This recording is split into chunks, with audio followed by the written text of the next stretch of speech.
Hello everyone. तो आज हमारा टॉपिक है इलेक्ट्रॉल बॉन्ड्स। ये बहुत ही ज़्यादा छाया हुआ है न्यूज़ चैनल्स पे और इसके साथ ही छाई हुई है बीजेपी। वैसे तो और भी बहुत मुद्दे हैं, लेकिन इलेक्ट्रॉल बॉन्ड्स को लेकर के सुप्रीम कोर्ट भी काफ़ी सख्त नज़र आया टूवर्ड्स बीजेपी। तो ये क्या है, इसे समझ लेते हैं और प्रॉब्लम क्या हो रही है। सो बेसिकली इलेक्ट्रॉल बॉन्ड्स एक तरीके के इंस्ट्रूमेंट होते हैं जिसका जो बेसिक कॉन्सेप्ट था वो ये था कि जो भी कंपनीज और इंडिविजुअल्स डोनेशंस कर रहे थे पॉलिटिकल पार्टीज़ को, उसके बीच में ट्रांसपेरेंसी लानी थी। क्योंकि ये तो हमेशा से ही होता आया है कि बड़ी बड़ी कंपनीज या जो बड़े बड़े इंडिविजुअल्स होते हैं वो लोग पॉलिटिकल पार्टी को फंडिंग करते हैं। ठीक है, सो ये ट्रांसपेरेंसी का जो एम रखा गया ये थोड़ा सा वॉश आउट लगा जब ये जो कॉन्सेप्ट है इसको एक्चुअल में एग्जीक्यूशन नहीं दिया गया। और इसके अंदर एक छोटा सा क्लॉज रखा गया कि जो भी डोनेट करने वाला इंडिविजुअल या कंपनी है उसके नाम को पब्लिकली डिस्क्लोज नहीं किया जाएगा। ठीक है, तो ट्रांसपेरेंसी कैसे हुई, है ना, ये तो एक बड़ा क्वेश्चन है। तो काफ़ी लोगों ने इस पे क्वेश्चन रेज किया और ये काफ़ी टाइम से रेज किया हुआ चला जा रहा था। ठीक है, अब इसे समझ लेते हैं बेसिकली ये कैसे काम कर रहा है।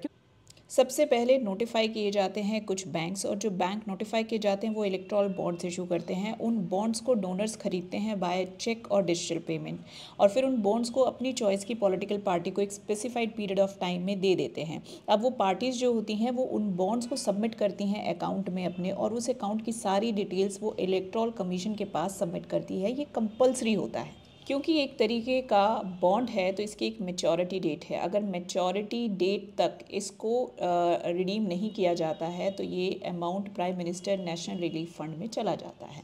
So this is the end of this. तो ये जो बेसिकली बॉन्ड्स हैं ये सिर्फ और सिर्फ ये नहीं है कि इंडियन कंपनीज या इंडियन इंडिविजुअल्स ही कर रहे थे, यहाँ पे बाहर के लोग भी काफ़ी सारे इन्वॉल्व थे। अब इसका थोड़ा सा बैकग्राउंड समझ लेते हैं। 2017 में जेटली जी, जो कि तब फाइनेंस मिनिस्टर थे, उन्होंने इस स्कीम को इंट्रोड्यूस किया था फर्स्ट टाइम। ठीक है, और 2018 में उन्होंने इसे सोर्स ऑफ जो फंडिंग है टू दी पॉलिटिकल पार्टी करके अमेंड किया। ठीक है, फाइनेंस एक्ट में। इसे अमेंड करने की वजह से उन्हें कंपनीज एक्ट को, उन्हें इनकम टैक्स एक्ट को, उनको फॉरेन कंट्रीब्यूशन रेगुलेशन एक्ट को, और इसके साथ साथ reserve bank of India act को भी अमेंड करना पड़ा।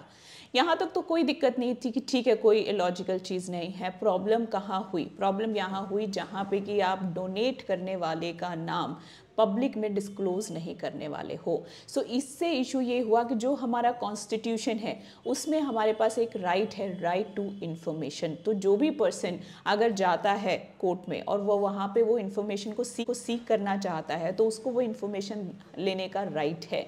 लेकिन यहाँ पे क्योंकि इसे ब्लॉक कर दिया गया कि पब्लिकली हम ये इन्फॉर्मेशन प्रोवाइड नहीं कर सकते, तो लोगों को हो गया प्रॉब्लम, और इस वजह से सुप्रीम कोर्ट को आना पड़ा बीच में। और सुप्रीम कोर्ट ने, जो कि 5 जजेस की एक बेंच था, उन्होंने इस पे जो वर्डिक्ट दिया है वो बिल्कुल क्लियर एंड प्लेन है। उन्होंने कहा है कि जो ये फैसिलिटी है एनोनिमस पॉलिटिकल डोनेशन की, ये पूरी तरीके से अनकॉन्स्टिट्यूशनल है। ठीक है, सो पांचों के पांचों जो जज थे उन्होंने स्टक डाउन किया है सेंटर की इलेक्ट्रॉल बॉन्ड स्कीम को। सो उन्होंने कहा है कि जो कॉन्स्टिट्यूशन है उसमें राइट टू इन्फॉर्मेशन को ये ब्रीच करता है। से प्रॉब्लम क्या हो रही थी, क्यों इतना बड़ा स्टेप लिया गया? तो ऐसा नहीं है इसमें सिर्फ बीजेपी इन्वॉल्व है। 2016-17 से अगर हम बात करें और आज की डेट तक, तो करीब करीब 9,188 करोड़ इतना अमाउंट जो है इलेक्ट्रॉल बॉन्ड्स के थ्रू इंडियन पॉलिटिकल पार्टी को एज एन डोनेशन मिल चुका है, जिसमें सिर्फ बीजेपी नहीं है। लेकिन अकेली बीजेपी को ये जो अमाउंट मिला है ये 5,271 करोड़ का है। यस, यानी कि 50% के आसपास जो है, इससे ज़्यादा ही जो है वो डोनेशंस किसको आई हैं? सिर्फ बीजेपी को आई हैं, और बाकी जो हैं अलग अलग पॉलिटिकल पार्टीज़ को आई हैं। तो इस वजह से ये एक प्रॉब्लम बना हुआ है, और इस वजह से बीजेपी जो है वो काफ़ी बड़े प्रॉब्लम में है कि अगर इसके फर्दर इसके ऊपर एक्शन होता है और बीजेपी को नाम डिस्क्लोज करने पड़ते हैं तो वो नाम क्या होंगे। बट अभी तक जो पिक्चर है सामने वो सिर्फ यही है कि अभी इस स्कीम को सुप्रीम कोर्ट ने बिल्कुल पूरी तरीके से अमान्य घोषित कर दिया है। उन्होंने बोल दिया है कि हमारे कॉन्स्टिट्यूशन के अंडर जो राइट टू इन्फॉर्मेशन है उसे ये फुलफिल नहीं करता। सो आई होप मैं आप लोगों को ये समझाने में काफ़ी हद तक कामयाब हुई हूँ। आप लोगों को इससे रिलेटेड और कोई क्वेरीज हो तो डेफिनेटली मेंशन करना, और अगर आप लोगों को इन्फॉर्मेशन अच्छी लगी है तो इसे लाइक करो, शेयर करो, सब्सक्राइब करो। Thank you so much for listening.